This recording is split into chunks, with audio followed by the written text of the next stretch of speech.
I remember speaking to a young man here in Ottawa who has exactly the same job in the federal government as his mother had before she retired. And incidentally, he told me he works in the same office building on the same floor, but he can come nowhere near affording the same house that she brought him up in. Isn't that weird? Do you ever find that bizarre? That we're supposed to do better generation after generation, and yet somehow our kids can't and our grandkids can't afford the homes that their parents and grandparents owned. I've got a buddy who came here from Italy in the early 70s. His mom and dad paved roads. Mom worked at a senior's home making sandwiches. They paid off their mortgage in 7 years. They didn't even speak English. Now, their grandkids, who will have university educations, will have had the benefit of being third generation, could come nowhere near owning the same house in Little Italy near the Civic Hospital. Why is it that our generations are actually doing worse than their parents? That's a good answer.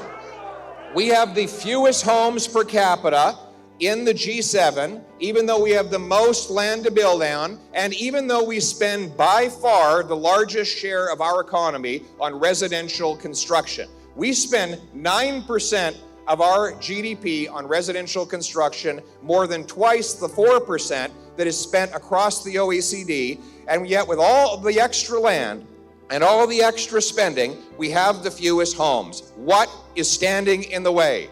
Government.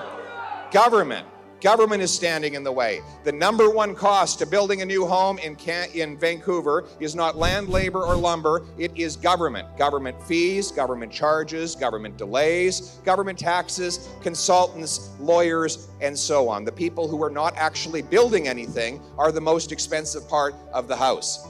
I mean, I was just in Riverside South the other day. They're putting up this massive station in the middle of a field. Like, I know that Riverside South is well populated, but around the station itself, it's still tumbleweed.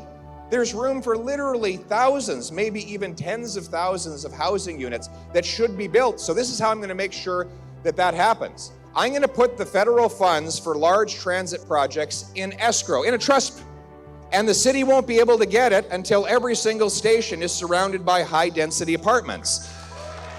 Occupied. So they're going to have to get bridge financing and fill the place up. We're going to pay for results. Realtors get paid for the number of homes they sell, builders for the number they build. We're going to pay municipalities for the number of homes they permit. Pay for results. We're going to sell off 6,000 federal buildings and thousands of acres of federal land to build. And you know, it warms my heart. It warms my heart to think of the beautiful family rolling up in their U-Haul to move into their new home in the former headquarters of the CBC.